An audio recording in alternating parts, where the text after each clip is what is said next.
I hate when people say, it's not what you know, it's who you know. It's both, man. You need to get good at something and get to know a lot of people.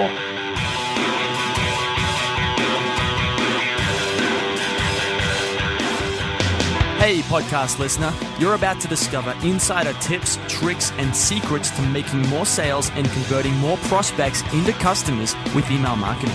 For more information about the Email Marketing Podcast or the Autoresponder Guide, go to dropdeadcopy.com/podcast. Hey, it's John McIntyre here, the Autoresponder Guy, and it's time for episode 90 of the McMethod Marketing Podcast, where you'll discover how to get more customers in less time, with less effort, with less hassle, and make more money from every single person that comes through your doors, on the metaphorical doors of your website. Today, I'm working on that tagline there. Today, I'll be talking to Travis Rossa. Now, Travis is one of the founders or creators of Kajabi, a membership platform. Now, what's interesting about Travis and his partner Kenny is the way they got started is they're both programmers, and they basically hit up a whole bunch of experts on, gurus or well-known guys in the industry on Twitter, and networked with them and found out that they wanted a membership platform. So they created one, and that's how they built a business, right? Making relationships with the right people. So today we're going to talk about the whole, all about membership sites and what sort of what the secret ingredient of a membership site is, which it's not that secret. It's not really this magic thing. This is something I talk about a lot. And, the difference between recurring and one-time, which one's better, what metrics to pay attention to, all this kind of stuff that matters when you have a membership site, how to make it work. Because membership sites, especially recurring ones, they are amazing in terms of what you can do with them. So to get the show notes of this episode of the McMethod Marketing Podcast, go to themcmethod.com/90. Now, this week's McMaster's Insight of the Week is this. Here's a question for you. Are you willing to do whatever it takes? You got to be willing to do whatever it takes to get healthy, to build your business into the business you want, and to having the relationship you want. It could be anything. The reason I mention this is, I spoke to a mentor of mine, and he made a really good point that the people who are successful in life at anything, not just business, at anything, they get to that point where it's like, look, I'm going to be successful. I don't care what it takes. You want me to wake up at 6 a.m., 5 a.m., 4 a.m., 3 a.m.? One guy's doing that. I'm going to go do that, And there's this attitude. It's not that you have to wake up at 3 a.m. to be successful. I don't think that. It's that you have to have this attitude where you're willing to do pretty much whatever it takes to be successful, as long as it's ethical and moral and all that. But you're not going to, bitch out, basically. You're not going to make excuses. So I reckon, that's really the insight this week. Ask yourself, are you willing to do whatever it takes to be successful, or do you want to take things easy? There's not a right answer to this. It's not a perfect, you don't have to do one thing or the other, but definitely something to think about, because if you can realize that you are willing to do whatever it takes, it's going to get a whole lot easier, because you'll be working harder and things will really start to happen. That's where the magic happens. So that's this week's McMaster's Insight of the Week. If you want more insights like this, business building, life growth, all that sort of stuff, insights like this, you should join McMaster's. It's a private training community. Okay, there is a forum in there where you can get advice from me. There's training products on how to write an autoresponder, how to build a sales funnel. It's all really built around the idea of how to build the business that you want and automate that sales and marketing process. Okay, so it operates 24/7.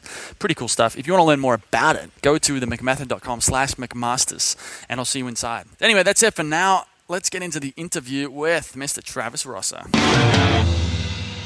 It's John McIntyre here, the Autoresponder Guy. I'm here with Travis from Kajabi. Now, Kajabi is one of the easiest ways for you to sell content and digital courses. It's a great online membership platform, and they just launched a product called Megaphone, which is a bit of an opt-in or lead pages sort of app, and they've got another product coming called Kajabi Next, which makes it real easy to create digital courses from what I know of. So today, the reason I got Travis on was someone in one of the listeners, the McMethod Marketing Podcast listeners, sent me an email and said, man, you got to get Travis. You got to get someone from Kajabi on the podcast and talk to them about software, about membership platforms, and find out what they think about the whole thing. So, I went and sent them an email, and here we are. So we're going to get into some of the cool stuff that these guys are up to. Travis, how you doing, man?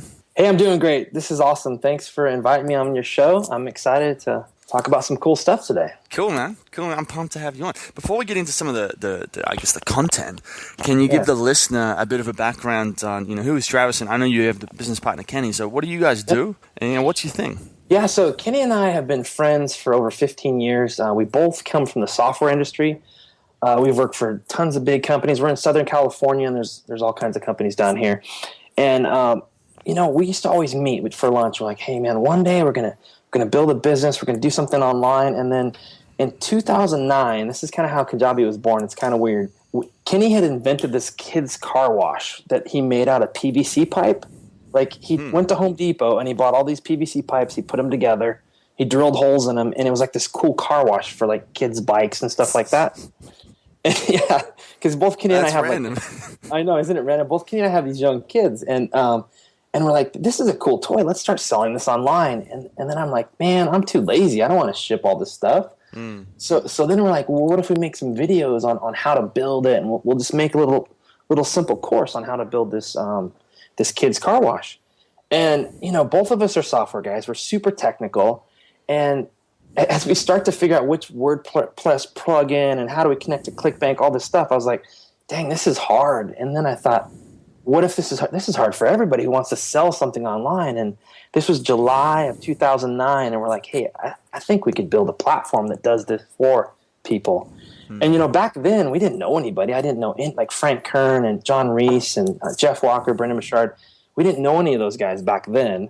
But using Twitter, we just started connecting with these guys and doing like programming work for them and just kind of building that trust. And then we let them use Kajabi first. So we actually built it, and then those guys launched in the beginning of 2010. They started launching courses using Kajabi Next. And then in October, we launched it to the public, and overnight we got like thousands of customers, and it was just chaos ever since. And 4 years later, I think over 5 million students have taken a course on Kajabi Next, Kajabi, and been part of a membership site, and our customers have made over $100 million. So wow, it's just crazy how two friends had this idea, and now it's like this platform that helps all these people. It's awesome. So I think what's cool about that story too is that you guys just jumped on Twitter and did some like old school hustling. Like it wasn't like a crazy cold calling deal or anything like that. You just reached out and made some connections. Yeah, we just took what we were good at, which was building websites and doing stuff like that, and connected. Because I hate when people say, it's not what you know, it's who you know. It's both, man. You need to get good at something and get to know a lot of people. Absolutely. And when you do that, awesome things happen. So yeah, man. That's how I got my start too. Like, I'm a copywriter and living here in Thailand, and people hear that something like, wow, you're this young guy, you've kind of left your job and you're living in Thailand. And it started with, the whole reason it kind of happened was because I learned how to write copy, and then I kind of knew the right people and was able to build a relationship out of it, or build a business out of that. Yeah, it can't be one or the other. You really do need both.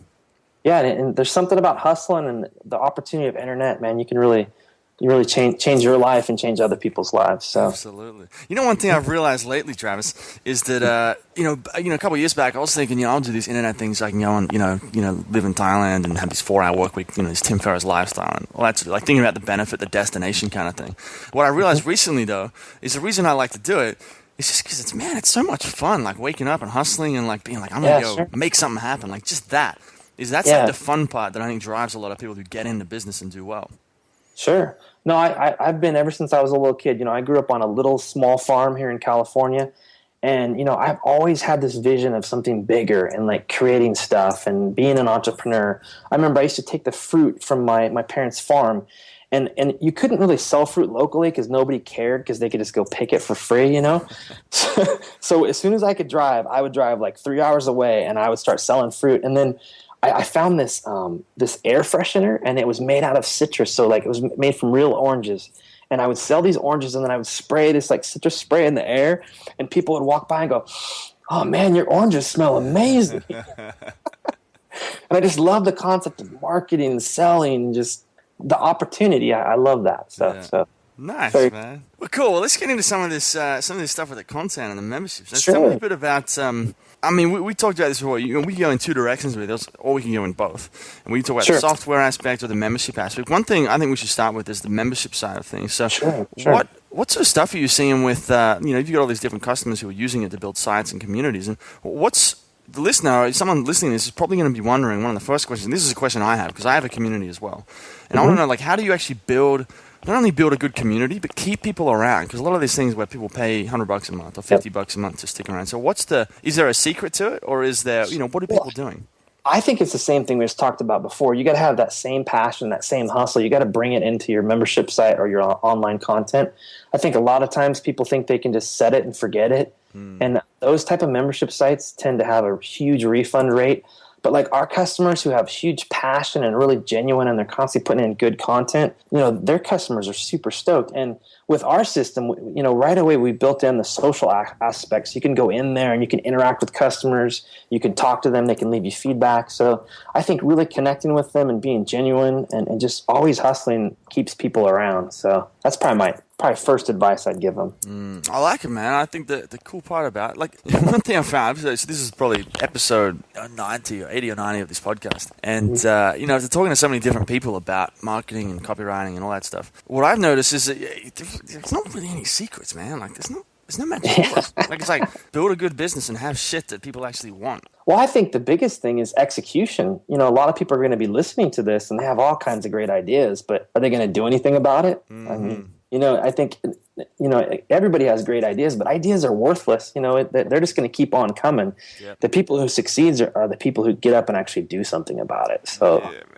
Dude, this is such like a classic thing, man. I mean, one thing I've struggled with it too. Like I know we all do. You go through those stages where you're talking about stuff, you're not really doing much, and eventually you realize that you just gotta get up, like just focus on one thing and grind on it, and just that actually because I used to follow that whole theory, multiple streams of income, which I think is awesome at a certain point. But to get momentum, you got to stay laser focused on one thing because it'll be multiple streams of distraction from whatever that one thing is. I call it single tasking. Focus on that one thing until you get that done, and then move on to the next thing. But when we first built Kajabi, and it happened to us too, when we had this idea for that kids car wash, we got distracted by the technology. But by building a platform like Kajabi and Kajabi Next, you don't have to think about that anymore. You can take those creative ideas and you can execute on them in moments. I mean, the new system that we're coming out with this fall, Kajabi Next, is so easy to build an online course and an online membership site that I'm excited to see what people are going to build because there's no more barriers of technology at all anymore. Right. One thing I want to know is this idea of like, I think a lot of people are in a position where they've got, they've been working, maybe they've got a product or an ebook or some sort of info thing that they're selling, but they're not really sure about the membership. Like it sounds kind of daunting, and not just because of the technical side, but also because of it just sounds like such a big deal, and I don't know if I can get people to do that, and they're just not sure if it's right for their business right now. So how do you know? Yeah, well, I think the biggest thing is to find people with passion. And if you have that same passion, it helps. I can't imagine doing a membership site about something that I didn't have passion about. But when I think about the things that I love, oh man, I'm all over that stuff. Like I love playing hockey. I love doing stuff with my kids. I mean, my son won the what's called the Pinewood Derby in Boy Scouts last year. It's when you build those little wooden cars and you put them down the ramps and they time them and stuff. And man, over the years, we've been trying to win that forever. And I'm always going online and signing up for stuff and, watching videos and paying all this money. When you dial into that passion and you have that same passion, I mean, that's the winning formula, really. So, and do you think someone can get let's say someone has a site, right? They've got a product that they're selling and making regular sales and they've got some traffic coming in. At what point is it the right time to start a membership? Or should they just, if they've got passion and they're willing to hustle and willing to put something together, they can just start whenever? Well, yeah, it might be daunting to start with that. I might actually do some list building with some of my content and test it out and kind of get an interest out there. And then I think from there, you're really going to see the opportunity to build that membership site. So, I starting with it's like people way back in the day thought they had to do a launch first when they would have been better just focus on list building and getting the word out there about their content. So absolutely. I mean, that's what I found with mine. And when I did mine, I think it was back in March this year. It wasn't really a launch. I already had an email list, so I kind of set it up, put some content in there, and sent out a few emails. I guess it was a mini launch, nothing fancy, and put I think it was 20 or 30 people in there. I think it was about 30 people initially. It wasn't massive. It wasn't this raging success, but it was a start. Yeah, and then what I've done from that is I've noticed that it's just by showing up every day, adding a bit more content, and tweaking this and tweaking that, it gradually gets better. And if you track the right stats, the metrics, that's probably another thing we can talk about in a bit. You can actually, look at when you need to improve and how you need to improve and all that. It's actually quite fun because people keep paying and you keep delivering content. So. There's something about that when you start seeing those sales coming in, that also motivates you at a whole nother level. So yeah, there's recurring. I mean, that's another question is like, what do you think about like recurring versus one-time payments? Well, most of our Kajabi customers are doing a one-time course payment, but there is a percentage of them that are doing that monthly fee. Like Chris Farrell, if you've ever heard of him online, he's really an expert in that space, and he does it by providing that value every single month. He's just constantly adding more content. So if you have a niche, or you're focused on that kind of passion where you can always keep adding more content, then you're set for membership. You're perfect for that. But if you're really just going to teach them that one thing, like how to build a kid's car wash, or how to bake a cake, or whatever it is, that's going to be a little bit more difficult to support a membership. But in time, you're going to know, because your customers are going to start telling you that. They're going to be like, hey, I love this type of content, or this stuff is amazing. So yeah.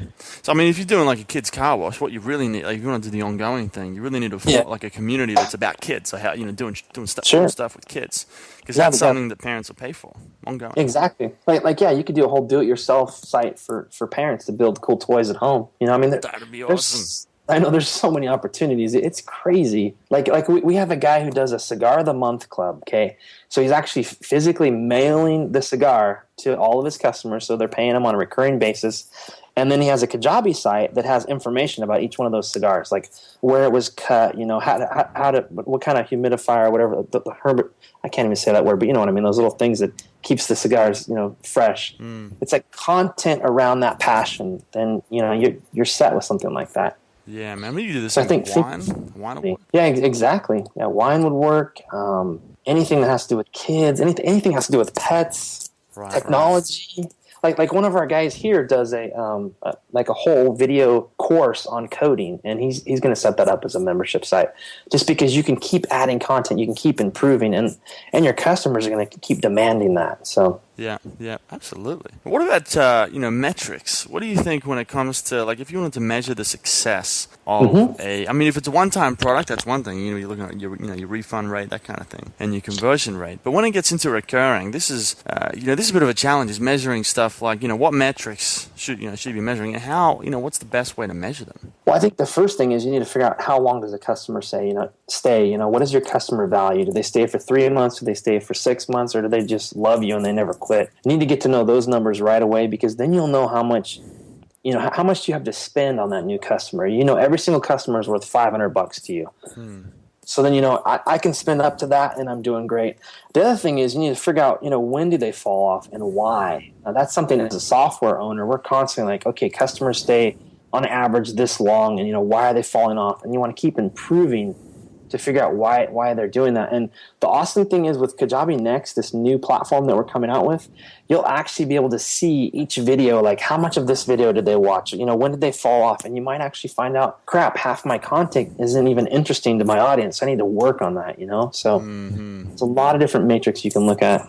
Interesting. Yeah, I mean, one thing I've struggled with mine is just sort of like the measuring of it. I find like if you're looking at like how long does someone stay, that can be quite difficult to measure, in the sense that I have a spreadsheet, right? And I might look at how many members joined, how many left, but it's quite hard to be like, all right, well, how many people in March who joined in March are still here today? Or how can I track that and say cohort? I think it's a technical term. How can I track that cohort and figure out how long all of them stayed? Because if I'm looking at like the entire thing from March through to now, there's going to be people who signed up in the last 2 months who haven't been at their life cycle, they haven't lived out their customer life cycle yet. So the data is going to be skewed. So I've always, for me, I've had, it's been a bit of a challenge, is figuring out how to measure the lifetime value in an accurate way, in a way that doesn't take, too much time.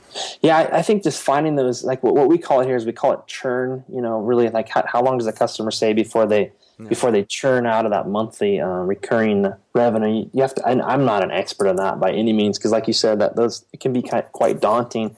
And in a way, maybe you don't focus on that too much. You just keep creating good content, and if people keep signing up, then you must be on to something, right? So. Right. What sort of churn rate? I'm curious. I don't know if you have this data from some of the customers, but I'm curious, what sort of churn rate do you see with, like, obviously it's different for SaaS. When someone gets locked into a SaaS thing, that they're gonna, they might need that for the next 3 years. Whereas with a membership platform, it's a little bit different, where they kind of come in, they do the course, it might be a great course, but then after that, it's kind of like, why would they stick around? So, what sort of churn rates? What's a good and acceptable churn rate for like a membership how-to website? Yeah, I mean, for us, I can't even remember what the figures were. There was a time when we were very dialed into that. We knew exactly, like, we need to keep it under, 20% are dropping out, or I don't even remember what that was. So I probably don't have the best answer for that. I'm not familiar with those kind of numbers, so.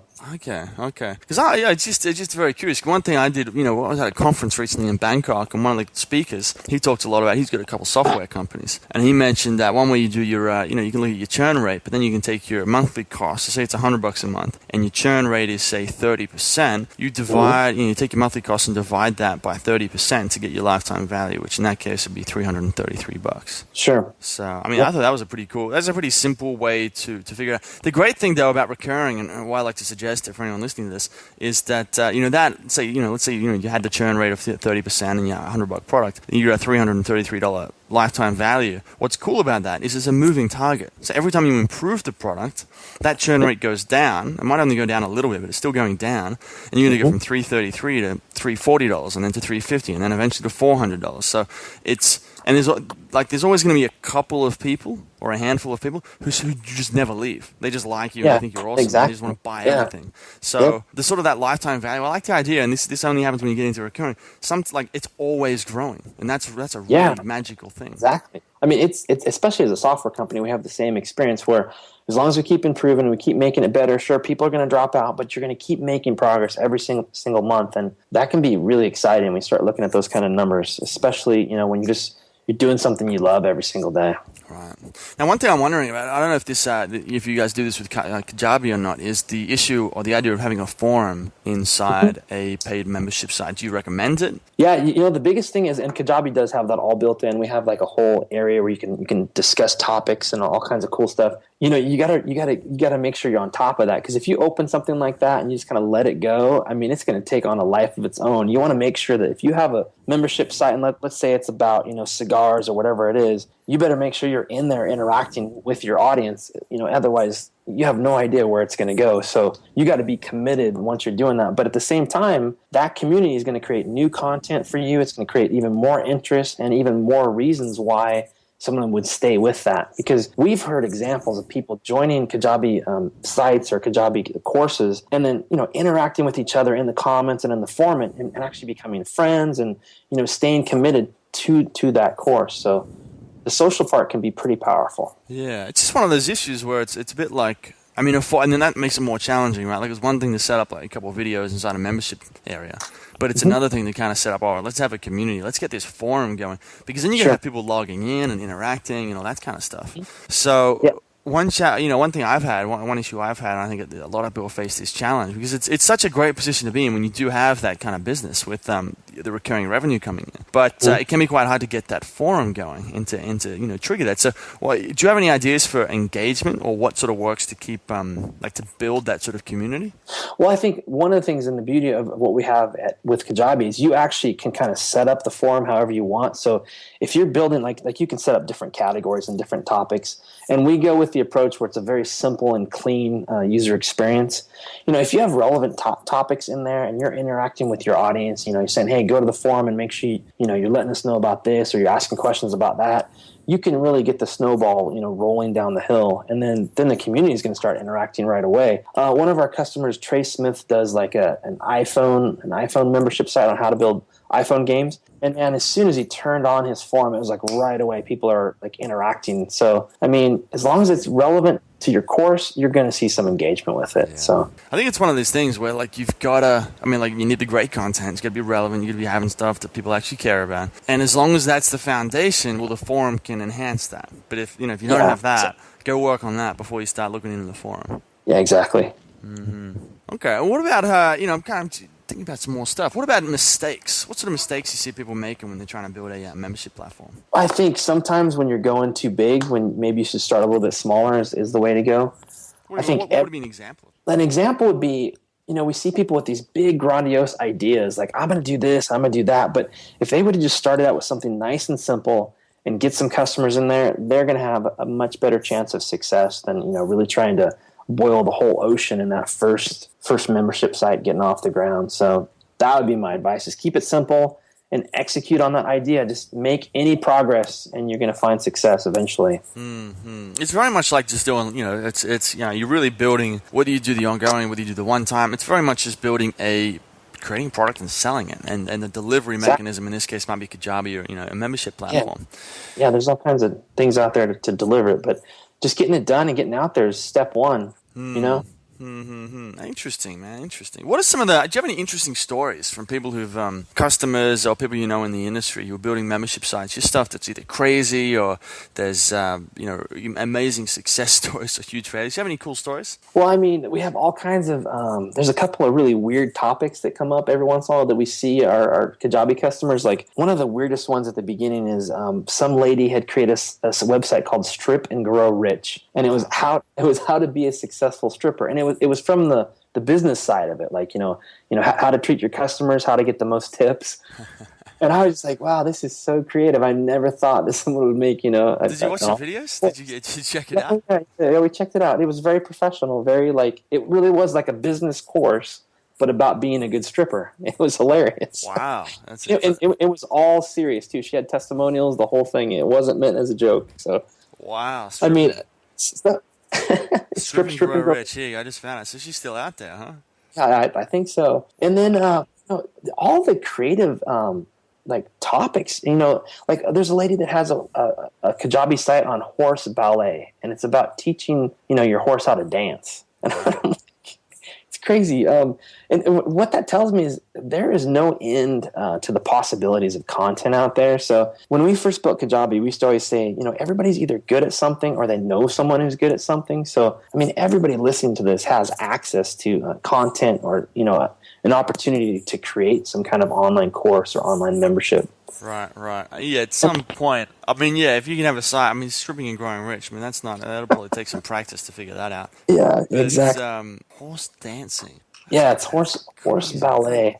Ballet. And she actually is doing well. She does multiple six figures on her courses when she comes out with them. So wow. Okay. So I mean, it's just about getting out there, getting some content out there, and there's success around the corner. Nice, man. That's so interesting. Anything else? Any other? What's the crazy? Is the stripping one the weirdest one? No, let's see.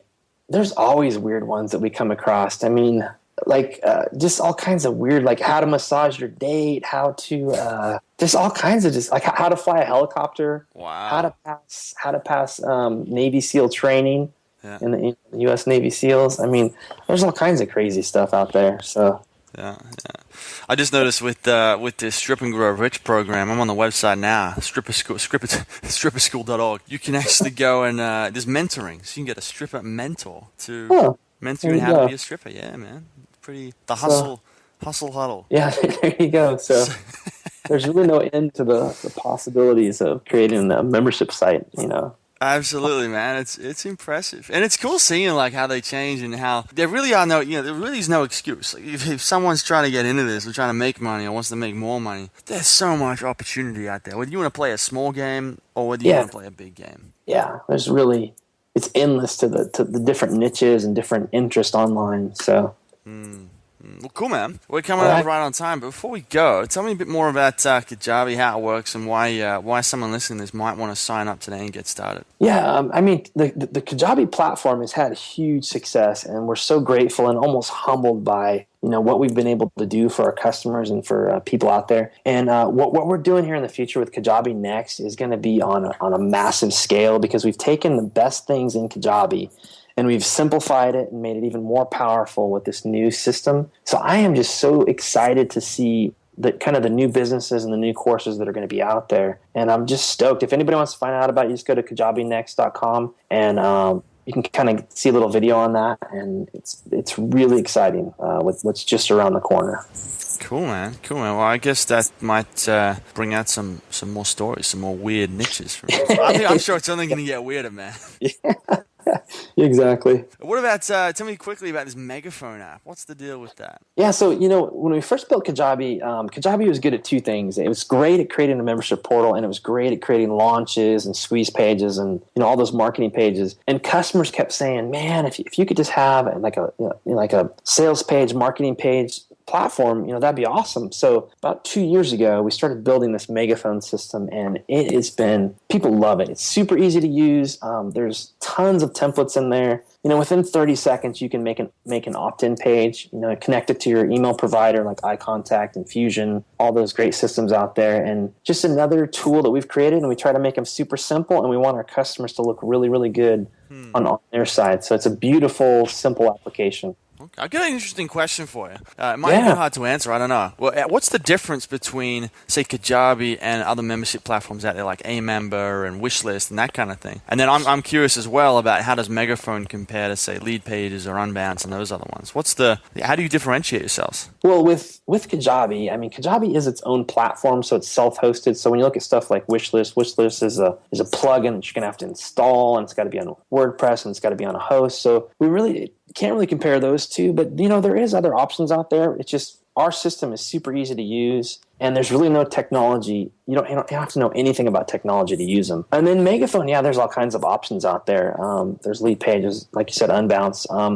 We like to focus on really, really easy to use software, and on the customer side, like what your page looks like when we're done is we want it to be beautiful and it converts really well. And I think we've always been able to prove that our pages do that really well. And Megaphone is still delivering on that same promise. So, cool. I'll have links to all that to KajabiNext.com, MegaphoneApp.com, and then Kajabi.com as well in the show notes at themcmethod.com. Travis, thanks for coming on the show, man. Awesome. Thanks for having me, man. It was fun. Hey everybody, thanks for listening. If you want to discover more insider tips, tricks, and secrets about driving sales with email marketing, sign up for daily email tips from the autoresponder guy. Go to dropdeadcopy.com/podcast. Sign up, confirm your email address, and I'll send you daily emails on how to improve your email marketing and make more sales via email. You'll find out why open rates don't matter and the 7-letter word that underlies all effective marketing and much more.